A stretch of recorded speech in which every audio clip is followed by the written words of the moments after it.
Assalamu alaikum and hello from Sydney. Today's a special day. I'm out exploring with a new friend who very recently moved to Australia. And my greatest joy is to watch people fall in love with the city the way that I did. Slow, steady, and with all your heart. We start the day at the Queen Victoria building. QVB, as the locals call it, somehow always feels like a pocket of Europe just tucked inside Sydney. I mean, look at the chandeliers, the tile floors, and the grand old clock. It really makes you want to talk slower and talk softer and, notice more. Next stop, Kinokuniya, a sanctuary for book lovers. As a child, I used to spend hours in this bookstore called Crossword in Ahmedabad. And now this is where I go to think, to rest, to just remember who I am when I'm not rushing. I love getting lost in places filled with books. And I also got to update my reading. Last month has been all about devouring titles like 48 Laws of Power, Ikigai, Sunburn, a little bit of Sylvia Plath here and there. Also read Animal Farm and blew my mind. Anyway, today I found new voices to fall into. This one, The Jaguar by Sarah Holland, caught my attention. It's a collection of poems about her father's battle with Parkinson's. But it's not sentimental, it's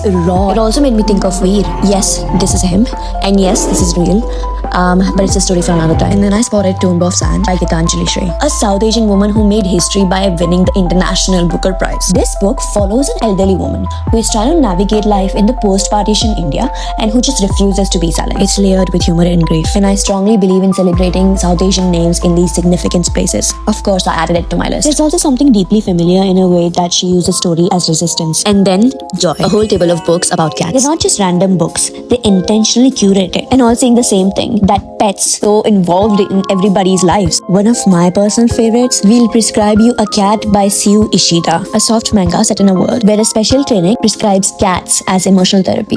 And honestly, sounds like my dream job. It really makes you think about the influence that cats have had on our cultures historically. Cats are also viewed as spiritual symbols. They're bad omens, symbols of good luck. So of course people wrote entire novels about them. And then there was The Overstory. It's about trees, but not really. It's about how they outlive us, witness us, and sometimes even save us. No wonder it's a bestseller. It simply shifts your entire sense of time. And then me and her went towards the art gallery of NSW. I signed us up to the 20th Century Highlights tour.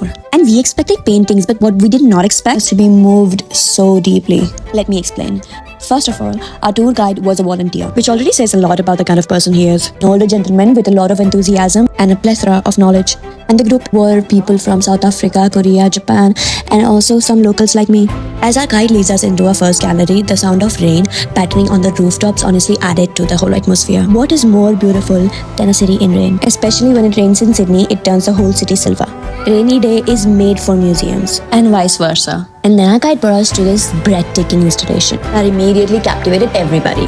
Suspended Circle, numbered by Ken Unsworth, hangs in the atrium like something out of a dream.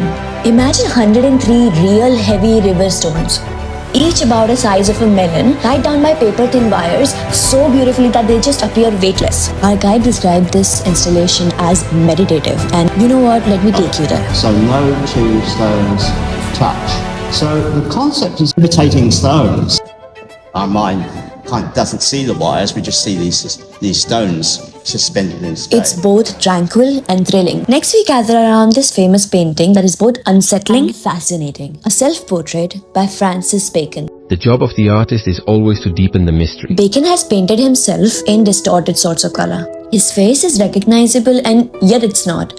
Our guide said that Francis Bacon is one of the only other artists like Pablo Picasso, the ability to do the paintings look recognizable and unrecognizable at the same time. He also said that this was painted in 1976, some years after he lost someone he loved, and suddenly it made sense. Sydney's art scene has made a significant impact on me. Then we find ourselves in a dimly lit gallery surrounded by a series of Aboriginal burial poles. I can't describe how tall they are and how majestic they are. In Aboriginal culture, he said that death is not a full stop, but it's actually a passage into dreaming. Important point is, these are not funeral poles, they're works of art. Then after the rain stopped, we wandered into the Royal Botanic Garden in search of just somewhere to sit and talk and breathe. The garden was so beautiful and lush after rain, everything looked like it was glittering. Just look at these drops of dew. I took a deep breath and it felt like my lungs were filled with the scent of fresh rain. Mitti ki khushboo. And then to make things better, we found a koi pond. How lucky am I? And the pond also had some water lilies and what a beautiful variety of koi fish. In this hush, I feel so much gratitude for the day that we've had. Alhamdulillah for that moment. A city that gives so quietly and a day that felt like poetry. This is Mashmool. Welcome to my channel.